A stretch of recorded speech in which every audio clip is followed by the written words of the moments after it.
Hello students. आज हम लोग स्टार्ट करने वाले हैं टेंस का पार्ट 2, जिसमें हम लोग पास्ट टेंस और फ्यूचर टेंस को कवर करेंगे। अगर आप लोगों ने पार्ट 1 मेरा नहीं देखा है तो पार्ट 1 में मैंने प्रेजेंट टेंस और बेसिक के बारे में मैंने कंप्लीट किया है। तो अगर आप लोगों ने इस वीडियो को नहीं देखा है तो जल्दी से जाकर वहां देख लें, क्योंकि अगर वो नहीं देखिएगा तो फिर यहाँ पर समझ में आप लोगों को थोड़ा सा दिक्कत होगा समझने में। तो चलिए ज़्यादा देर ना करते हुए हम लोग स्टार्ट करते हैं। पास्ट सिंपल का जो पहचान होता है बच्चों, उसमें होता है, हिंदी में बात करें तो ता, था, ती, थी, आया, उठा, बैठा, गया, रोया, इस तरह के वर्ड होते हैं। जैसे वह गया, वह रोया, इस तरह का आ ई वर्ड में आए रहते हैं। एग्जाम्पल से समझेंगे, वह बाजार गया। इस तरह का सेंटेंस जो है ना पास्ट सिंपल में बनते हैं। इसका स्ट्रक्चर होता है अफर्मेटिव सेंटेंस का, सब्जेक्ट, फिर वर्ब टू और ऑब्जेक्ट। एक चीज मैं बतला दूं आप लोगों को, पास्ट टेंस में सिर्फ और सिर्फ वर्ब टू ही यूज होता है, वर्ब का सेकंड फॉर्म ही यूज होता है, इसमें वर्ब वन का यूज नहीं होता है। इसलिए आप ये बहुत ही एक तरह से इसका स्ट्रक्चर के लिहाज से बहुत ही ईजी है। निगेटिव सेंटेंस में होता है सब्जेक्ट, उसके बाद डिड लगता है, फिर नॉट, फिर वर्ब वन, फिर ऑब्जेक्ट। और इंटरोगेटिव सेंटेंस में होता है डिड, फिर सब्जेक्ट, फिर V1, फिर ऑब्जेक्ट। और डबल इंट्रोगेटिव में WH फैमिली पहले आ जाता है, फिर डिड, फिर सब्जेक्ट, फिर V1, फिर ऑब्जेक्ट। जैसे मैंने यहाँ पर जो एग्जाम्पल लिखा है वह बाजार गया, तो इसका अफर्मेटिव सेंटेंस में हो जाएगा he went to market. Negative में हो जाएगा he did not go to market, मतलब यहाँ पर डिड लग जाएगा। और इंट्रोगेटिव में हो जाएगा did he go to market. और डबल इंट्रोगेटिव या WH इंट्रोगेटिव में होता है why did he go to market. ये हो गया आपका पास्ट सिंपल। तो पास्ट सिंपल में जितने भी सेंटेंस होते हैं इसी स्ट्रक्चर का बेस पर बनते हैं। अब हम लोग बात करते हैं पास्ट कंटिन्यूअस का। पास्ट कंटिन्यूअस में जो होता है उसका पहचान होता है रहा था, रही थी, इस तरह से लगे रहेंगे। एग्जाम्पल हो जाएगा वह खेल रहा था। इसका स्ट्रक्चर होता है अफर्मेटिव सेंटेंस में सब्जेक्ट, वाज वर, इसको वर बोला जाता है, मैं पिछला वीडियो में मैंने बतलाया था। उसके बाद V4 होता है, फिर ऑब्जेक्ट होता है। निगेटिव सेंटेंस में सब्जेक्ट होता है, फिर वाज वर, नॉट, V4, फिर ऑब्जेक्ट। और इंटरोगेटिव सेंटेंस में होता है वाज वर, फिर सब्जेक्ट, फिर V4, फिर ऑब्जेक्ट। और डबल इंट्रोगेटिव में होता है WH word, was were, subject, V4, फिर ऑब्जेक्ट। जैसे मैं जो यहाँ पर एग्जाम्पल है वह खेल रहा था, तो इसका अफर्मेटिव सेंटेंस में हो जाएगा ही वाज प्लेइंग। निगेटिव में हो जाएगा ही वाज नॉट प्लेइंग। और इंट्रोगेटिव में हो जाएगा वाज ही प्लेइंग। और डबल इंट्रोगेटिव में हो जाएगा वाई वाज ही प्लेइंग। इसी तरह का बाकी सेंटेंसों को भी हम लोग इसी बेस पर बना सकते हैं। और एक चीज़ और ध्यान देने की बात है यहाँ पर, जैसे यहाँ पर सिंगुलर सब्जेक्ट है तो यहाँ पर सिंगुलर हेल्पिंग वर्ब लिया गया है। अगर इसी के जगह अगर दे रहेगा तो यहाँ पर दे के साथ हम लोग वर का यूज करेंगे। जैसे दे वर प्लेइंग, वो खेल रहे थे, दे वर प्लेइंग, मतलब दे के साथ यहाँ पर वर का यूज हो गया। एक चीज़ और यहाँ पर ध्यान देने की बात है कि सब्जेक्ट अगर सिंगुलर होता है तो उसके साथ हम लोग वाज का यूज करते हैं, और सब्जेक्ट अगर प्लुरल होता है तो उसके साथ हम लोग वर का यूज करते हैं। अब हम लोग बात करते हैं पास्ट परफेक्ट के बारे में। पास्ट परफेक्ट का जो पहचान होता है उसमें होता है चुका था, लिया था, ली थी, इस तरह के सेंटेंस होंगे हिंदी में। उसका एग्जाम्पल हो जाएगा वह खेल चुका था।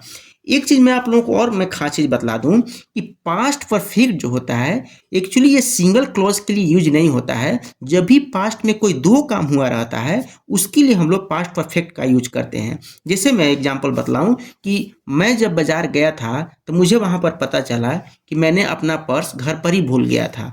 तो ये जो इसमें दो काम हो रहे हैं, तो पहला काम के लिए हम लोग पास्ट परफेक्ट का यूज करते हैं और दूसरा काम के लिए पास्ट सिंपल का यूज करते हैं, जो कि मैं आगे डिस्कस अभी करूंगा। तो इसका पास्ट परफेक्ट का स्ट्रक्चर होता है अफर्मेटिव सेंटेंस में सब्जेक्ट के साथ हैड लगता है, फिर वर्ब का थर्ड फॉर्म लगता है, फिर ऑब्जेक्ट। निगेटिव सेंटेंस में सब्जेक्ट, हैड, नॉट, V3, फिर ऑब्जेक्ट। और इंट्रोगेटिव में हो जाता है हैड, सब्जेक्ट, V3, फिर ऑब्जेक्ट।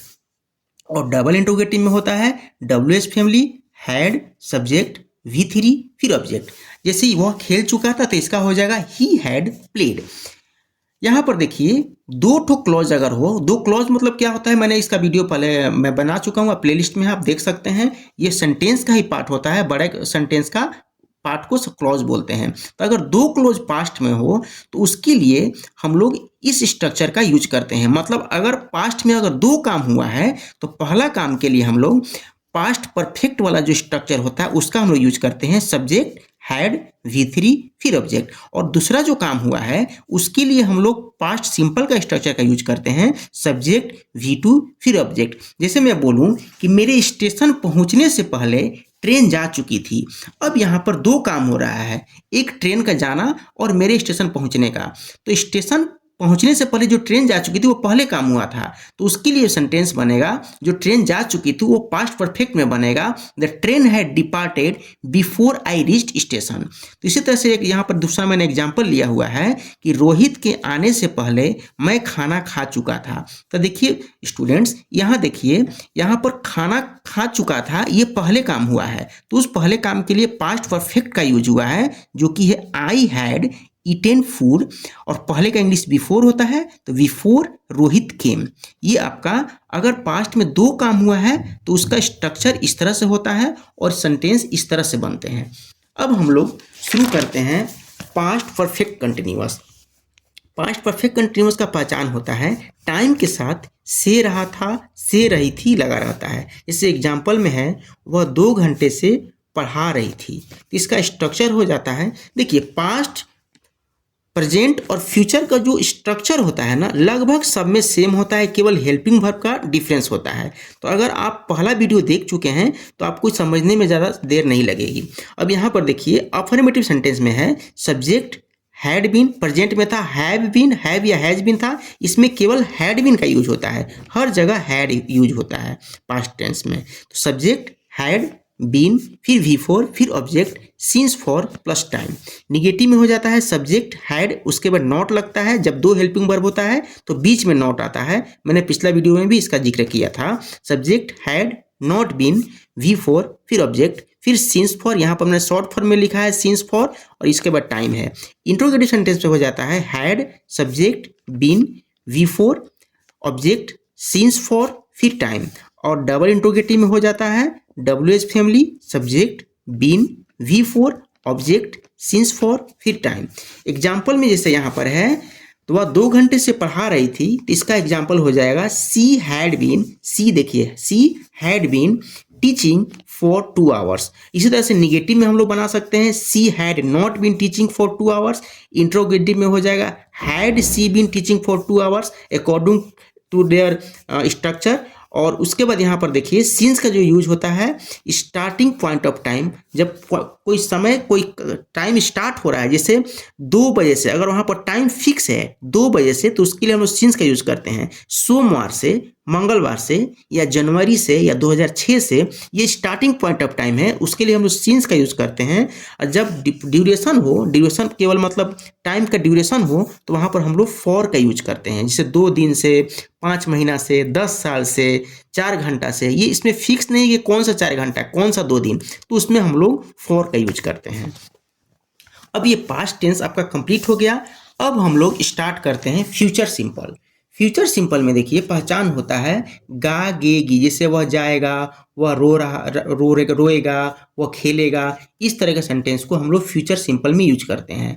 और इसका एग्जाम्पल हो जाएगा मैं स्कूल जाऊंगा। देखिए इसका स्ट्रक्चर होता है अफर्मेटिव सेंटेंस में सब्जेक्ट के साथ विल लगता है, फिर V1 फिर ऑब्जेक्ट। एक चीज मैं और बतला दूं कि ट्रेडिशनल इंग्लिश ग्रामर में हम लोग आई और वी के साथ सेल का यूज करते हैं, लेकिन अब सेल का जो यूज है अब as a modal verb use होता है। तब हम लोग फॉर्मल या इनफॉर्मल इंग्लिश में हम लोग विल किसी भी सब्जेक्ट के साथ लगा सकते हैं, वो गलत नहीं होगा। अब सबके साथ विल का यूज होता है, तो इसीलिए मैंने स्ट्रक्चर में केवल विल का ही यूज किया है। सेल का मैंने अलग से यहाँ पर थोड़ा सा बतला दिया है, इसका इंट्रोडक्शन दे दिया है कि आई और वी के साथ सेल का यूज होता है एज ए मॉडल वर्ब। आप लोग आई के साथ सेल भी लगाएंगे तो गलत नहीं होगा, और आई के साथ विल भी लगाएंगे तो गलत नहीं होगा। जब मैं मॉडल पढ़ाऊंगा तो उसमें बतलाऊंगा कि सेल और विल का प्रयोग कहाँ करते हैं।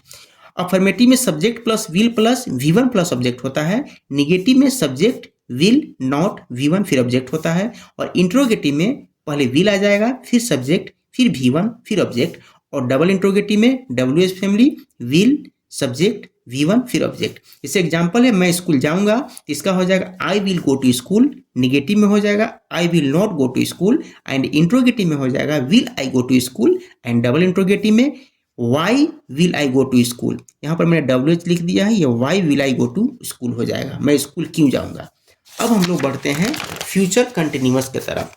फ्यूचर कंटिन्यूअस में जो पहचान होता है उसमें होता है रहा होगा, रही होगी। जैसे वह खेल रही होगी, वह सो रहा होगा, वह किताब पढ़ रहा होगा। इस तरह के सेंटेंस को हम लोग फ्यूचर कंटिन्यूअस में बनाते हैं। इसका स्ट्रक्चर होता है सब्जेक्ट विल के बाद फिर बी आएगा, फिर V4, फिर ऑब्जेक्ट। निगेटिव में सब्जेक्ट विल, यहाँ पर भी देखिए दो हेल्पिंग वर्ब है तो उसके लिए नॉट जो है बीच में आ गया। Subject will not B, V4 फिर ऑब्जेक्ट।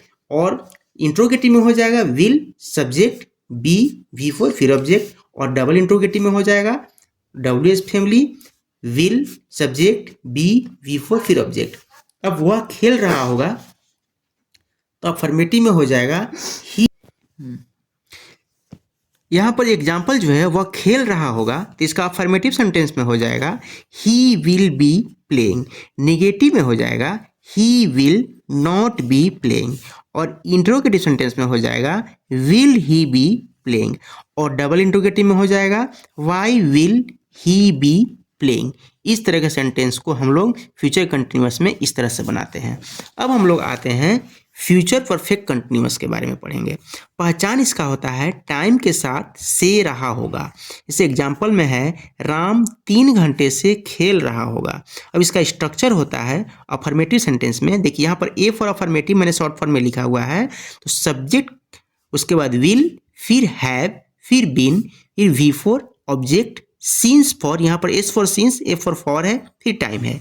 निगेटिव सेंटेंस में हो जाएगा subject will not have been V4 object, since for, फिर टाइम।